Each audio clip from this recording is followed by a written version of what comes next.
जय श्री कृष्ण दोस्तों। आज मैं आप सबके लिए विक्रम बेताल की 7वीं कहानी लेकर आई हूँ। आइए जानते हैं इस कहानी के बारे में।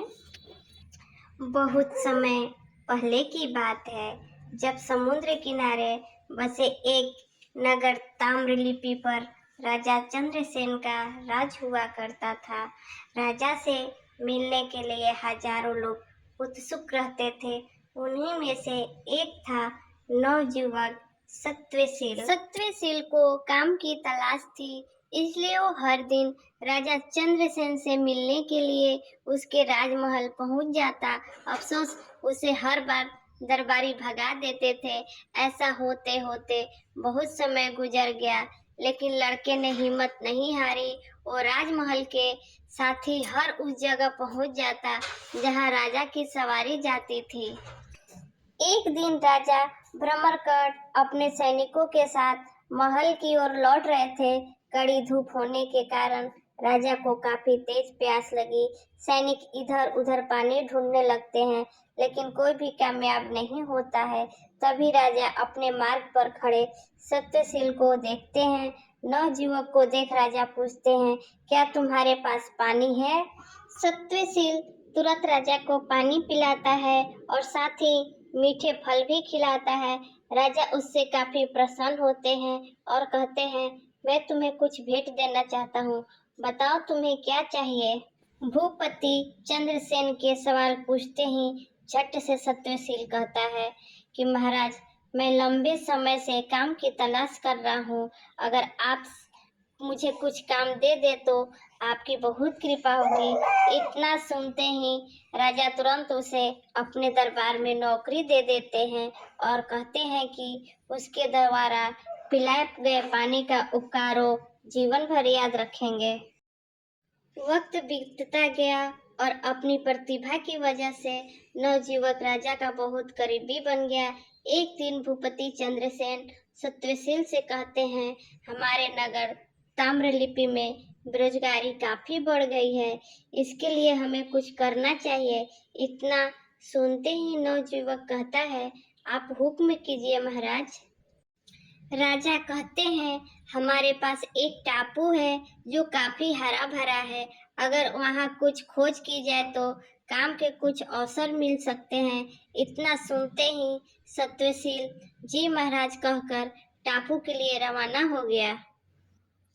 समुद्र के रास्ते टापू के पास पहुंचते ही सत्यशील को पानी में तैरता हुआ एक झंडा नजर आता है। झंडे को देखते ही वो हिम्मत जुटाकर पानी में कूदता है। पानी में कूदते ही नवयुवक सत्यशील टापू की राजकुमारी के पास पहुंच जाता है, जहां वो अपनी सहेलियों और सेविकाओं के साथ गाना गा रही होती है। राजकुमारी को नवयुवक अपना परिचय देता है। कुछ देर बातचीत करने के बाद राजकुमारी सत्यशील को भोजन का निमंत्रण देती है और खाना खाने से पहले पास के ही एक तालाब में स्नान करने का आग्रह करती है।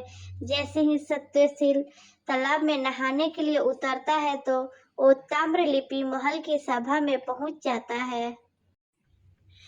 एकदम सभा में सत्यशील को देख राजा चंद्रसेन चकित हो जाते हैं। वह उससे पूछते हैं, अरे तुम यहाँ कैसे? सत्यशील राजा को पूरी घटना के बारे में बताता है। सारी बातें जानने के बाद राजा भी उस टापू में जाने का फैसला लेते हैं। वहां पहुंचकर भूपति चंद्रसेन उस टापू पर जीत हासिल कर लेते हैं। ऐसा होते ही राजा चंद्रसेन को राजकुमारी उस टापू का राजा घोषित कर देती है। राजा टापू को जीतने की खुशी में वहां की पूर्व राजकुमारी और सत्यशील की शादी करवा देता है। इस तरह राजा चंद्रसेन सत्यशील के पानी के उपकार को चुकाता है।